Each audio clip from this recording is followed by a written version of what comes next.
Hello and welcome to Magic Concepts, the series where we explore different Magic the Gathering concepts, starting from zero base knowledge in the game and going all the way through Pro Tour level strategies. Today we are going over control decks, everybody's favorite deck to hate. So we kind of touched on this last time when we were going over aggro decks, that the aggro versus control versus mid-range forms this little triangle that kind of all has checks and balances against each other. The aggressive decks focus on tempo, and so they can get on the board very quickly and are often able to go underneath control decks. Control decks, as we will learn here in a bit, like to get into the very late game where they can basically take control of the game. A mid-range deck is kind of a slower deck, and so a control deck is very poised to stop and win against a mid-range deck. So we see that a control deck can be weak against aggro decks, but very strong against a mid-range deck. We'll go over mid-range next time, but for now let's focus on a control strategy. So Magic the Gathering can be a very complicated game, and there are many different ways that you can gain advantages in your games.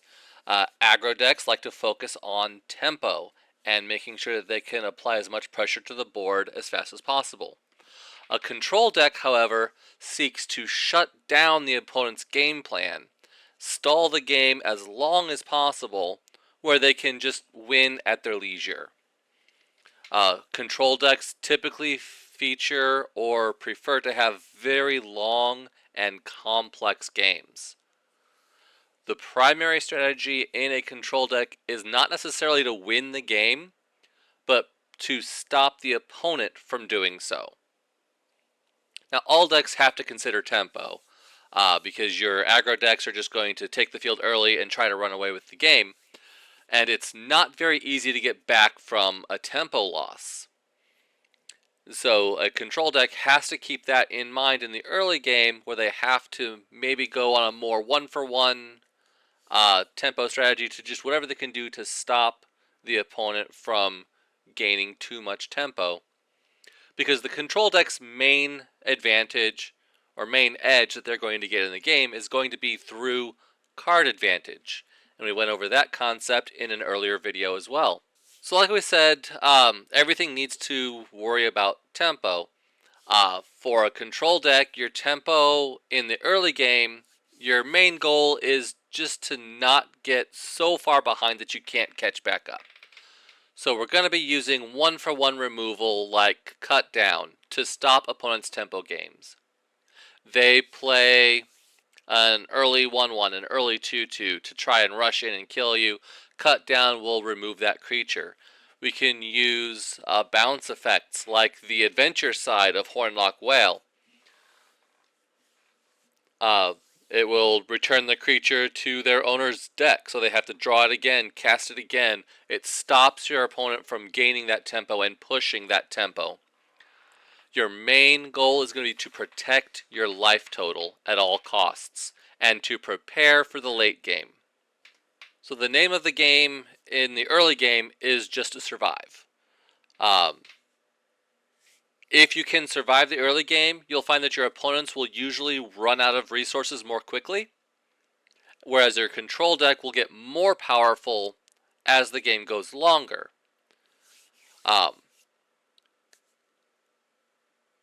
A very good early game closer is going to be something called a board wipe, such as Invasion of Fiora here. As we see, when it enters the battlefield, it can destroy all creatures, because you can choose one or both legendary or non-legendary. But you can also destroy both legendary and non-legendary creatures. So all of that tempo that your opponent has been gaining in the early game can be wiped out with one single card. And so this board wipe will reset the board back to 0 creatures. And that will help you recover from tempo losses and help you gain control from that early game going into the late game, where your other card advantage engines can really start giving you an edge. Card advantage such as draw spells. The simplest way to gain card advantage is through drawing extra cards. Now, Invasion of Fiora, the board wipe itself, is a form of card advantage because your one invasion can destroy 3, 5, 6, however many creatures your opponent has out, and so that is one form of card advantage.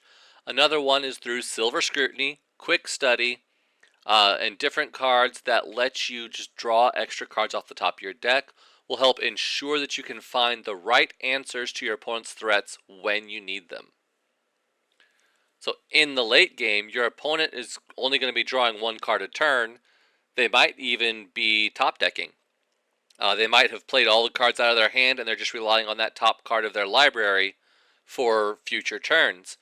Whereas through card advantage, the control deck is always going to have a hand stocked full of answers. However, card draw is not the only source of card advantage that you can look at. There is also virtual card advantage from a card like Ego Drain that first and foremost gives you information on your opponent's hand, so you'll know what cards they have so that you know what answers you need. This card has the additional benefit of making your opponent discard a card. Not only just any card, but the card of your choosing. So you can get rid of their most powerful threat before it even hits the battlefield. Another form of virtual card advantage that you will find in a lot of control decks is that they run very few creatures.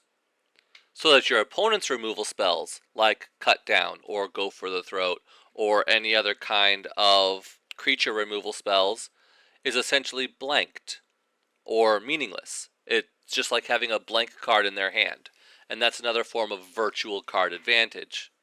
One of the key concepts in a control deck, one of the things that you will want to make sure you have, is inevitability. What that means is that as the game progresses into infinity, you will find your win condition.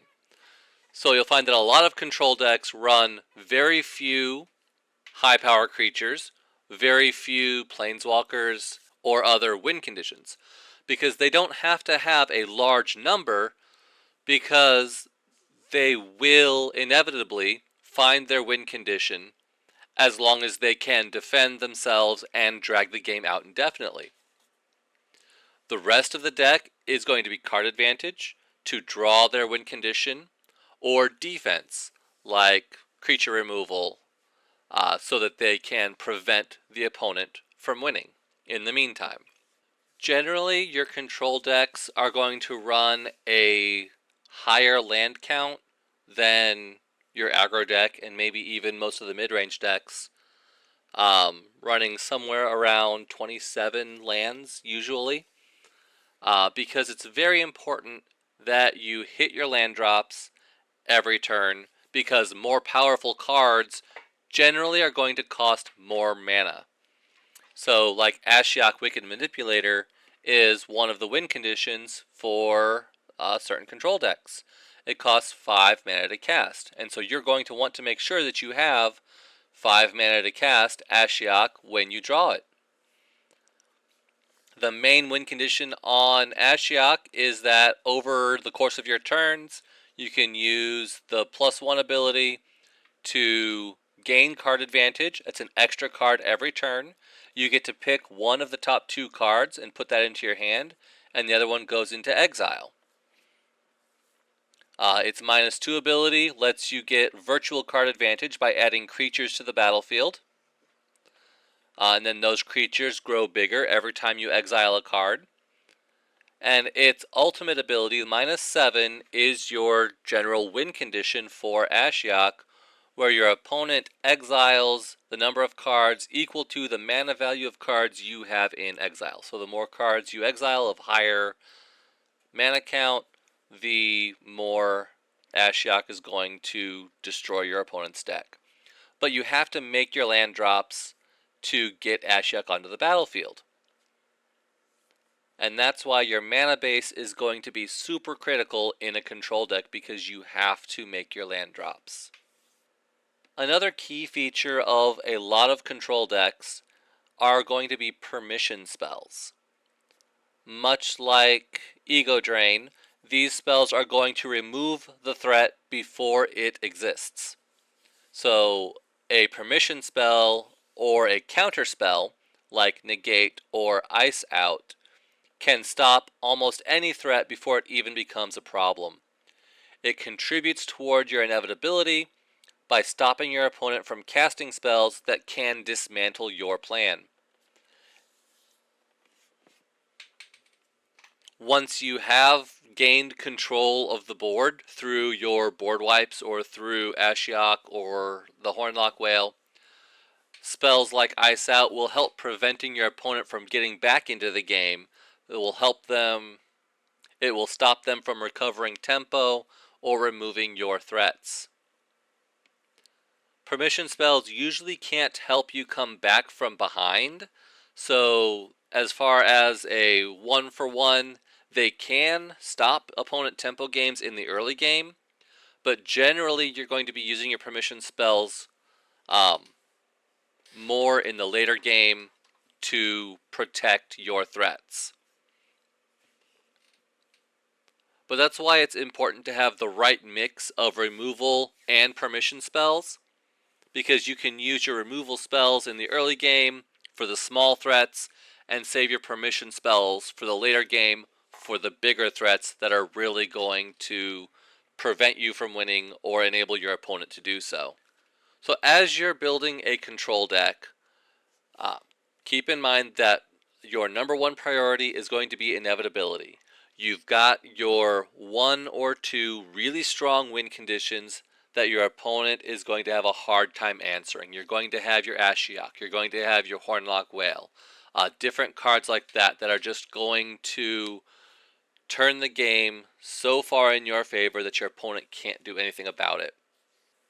You're going to want to make sure that you have enough card advantage through draw spells or other means that you are able to get into that late game and find and land those powerful threats.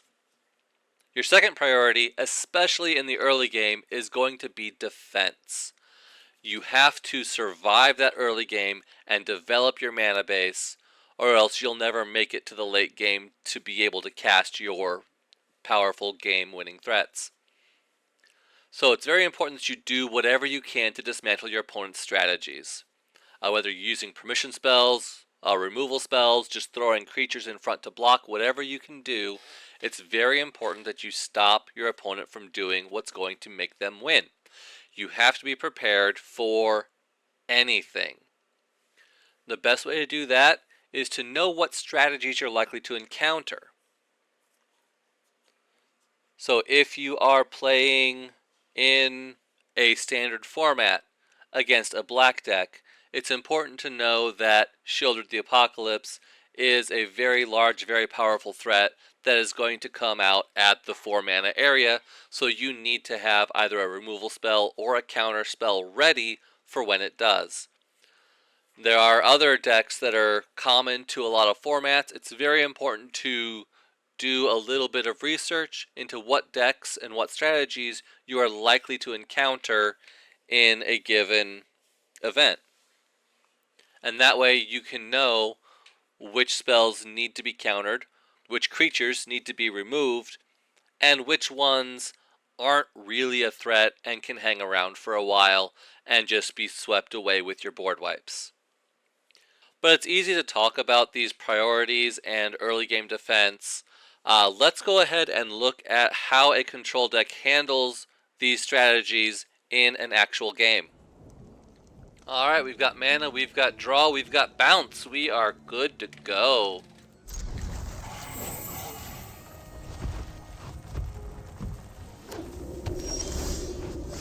Opponent is on white-black. That's interesting. I'm not entirely sure what archetype white-black is. Perhaps... Alright, Autonomous Assembler?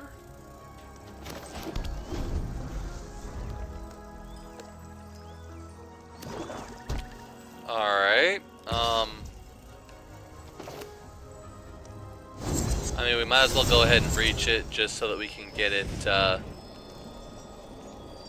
on adventure. Is he gonna protect it? Huh. So he's gonna channel Touch of Spirit Realm just to blink. Okay. That was his plan all along, was to flicker it so that it became a 4/5. However, that did counter my Hornlock Whale because it no longer had a target.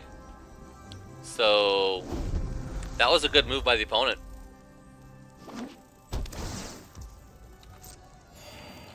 So they are on a white-black flicker plan. Unfortunately, this kind of does bypass Go for the Throat because it does say non-artifact creature. Well, let's try it again. If they have another flicker, I think we're just dead.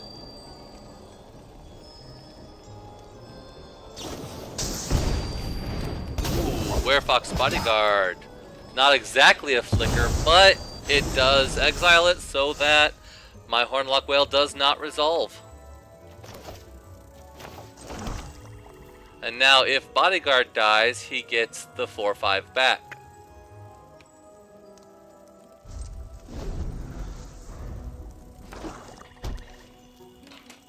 Or if Bodyguard gets flickered. Or he just sacrifices it. Yeah, that works.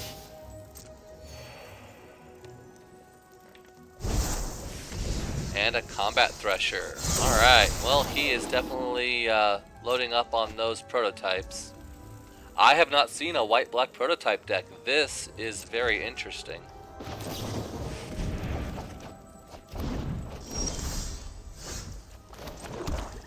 I don't even think I Ashiok here. I think I just kind of wait.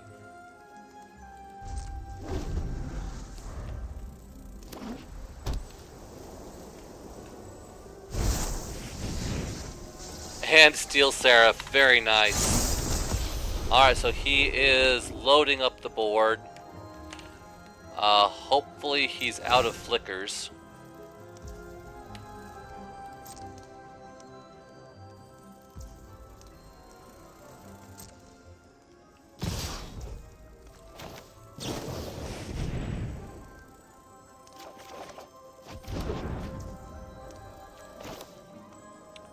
Let's go ahead and use a cut down here. That should prompt him to use a flicker if he has one.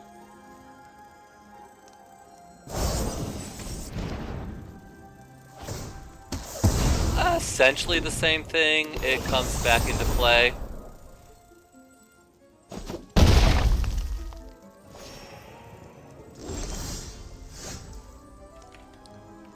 But now this should hopefully... He's out of gas for my invasion, which should just go ahead and be a full board wipe here.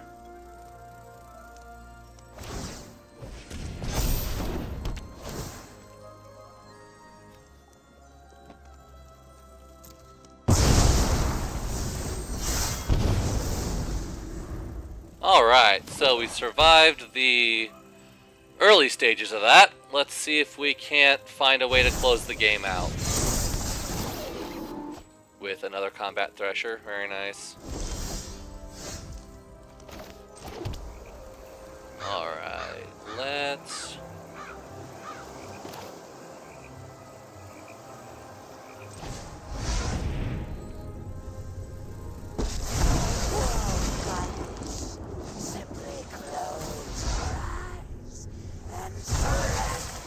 So we'll minus Ashiok, create a couple, and pass the turn. Now, Auto Tapper kind of screwed me over here because I could have had 2 blue up for Ice Out, but now I don't.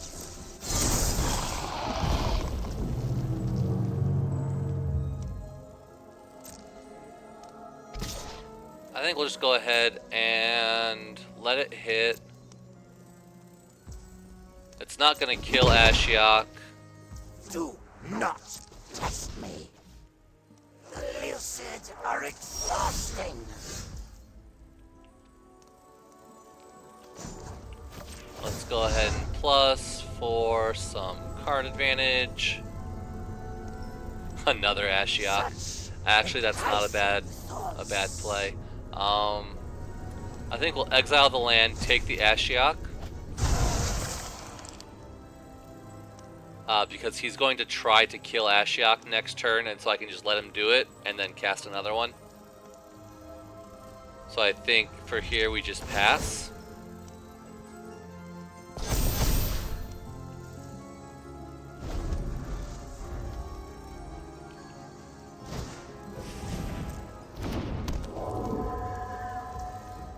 And I kind of need another board wipe. Yep, he's going all out at Ashiok, so even if I block one of them, he's still going to kill Ashiok, so there's really no point in doing so.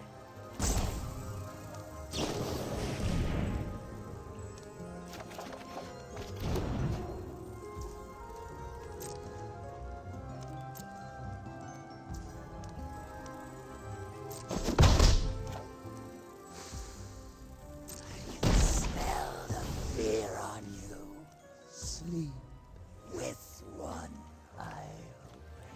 Let's...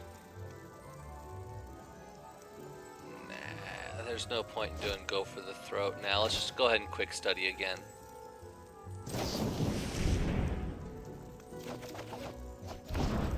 Alright.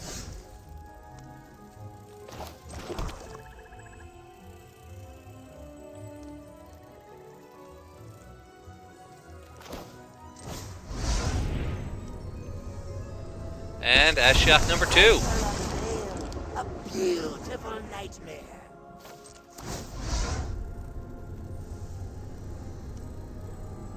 Oh, such a beautiful... Alright. So we'll exile the Syncopate, we'll take the board wipe. Let's go for the throat, the Fleeting Spirit. He can discard to flicker it, and that's fine.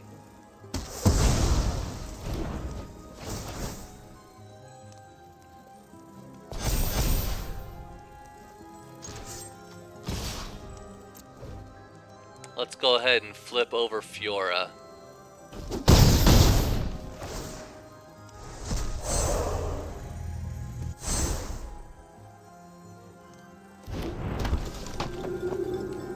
Alright, so let's see what's happening here. He is going to... Yep. It doesn't come back till the end of his turn, but he will be getting a 7/5, which is fine. He is out of cards in hand.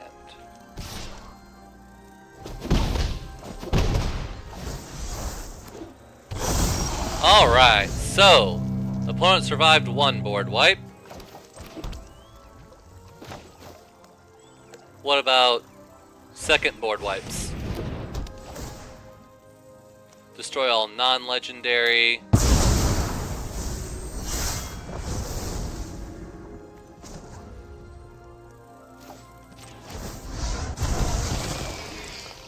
And we'll just go ahead, start swinging.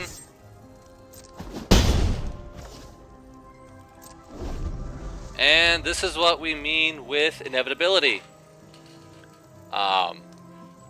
We've gotten the game up to the point, we've board wiped twice, opponent is completely out of gas, they've just got whatever cards they get off of their top deck, and whenever they do cast it, we can just counter it. Like, I've got so many counter spells, and if they don't do anything on their turn, then I can Silver Scrutiny to draw more cards.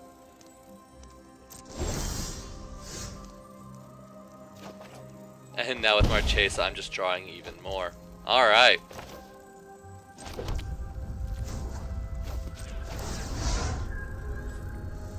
So let's... Oh, nice. So we'll exile one Virtue, keep the other one. 2, 4, 6. I'm at 8.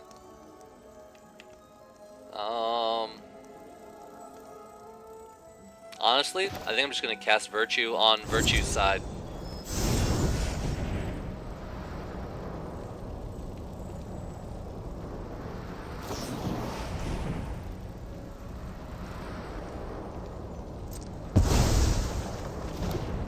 So he's going to exile Ashiok, but it's not a permanent exile.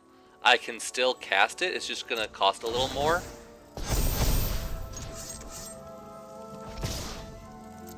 So we'll just go ahead, keep attacking, doing ourselves some damage. We're down to 7 cards in hand, so I don't have to discard, which is very important.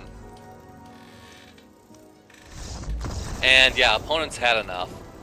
Oh, yeah, that early game, it's very important that you defend that early game. You bounce what you can, you counterspell what you can. You kind of just want to make yourself into that late game with as much life as possible. And once you're in that late game, your big cards like your Invasion of Fury, your board wipes will help reset the table.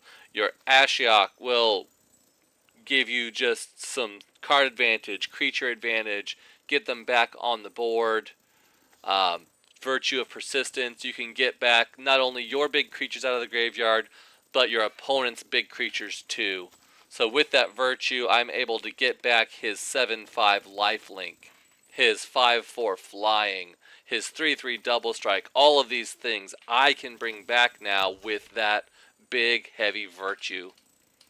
And so that is really what a control deck really aims for, is that inevitability of that late game. Once you get there, there's really not much your opponent can do when they're just getting their 1 card per turn. Alright, and that is the basics of control. The first thing you'd want to do when you're building your control deck, make sure you have that inevitability. If you can get up to 5 mana, 6 mana, you've got these big payout cards that are going to win the game on their own.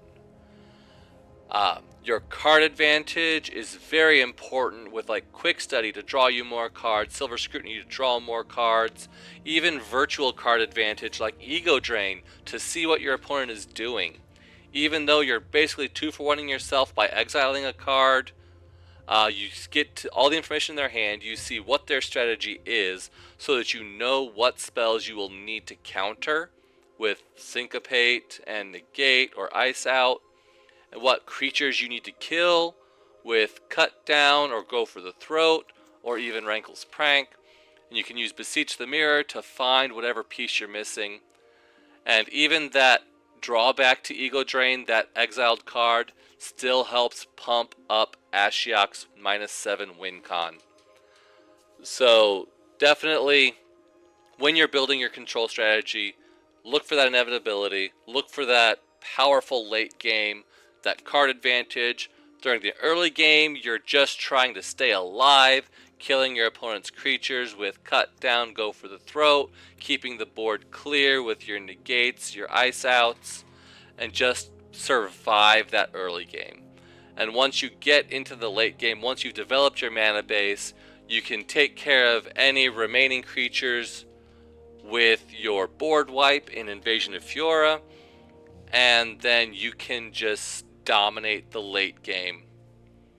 And that is control. So stay tuned for the next installment in the series when we go over the basics of a mid-range deck and what that archetype looks like and how to build one of those. Until then, we'll see you in the next video.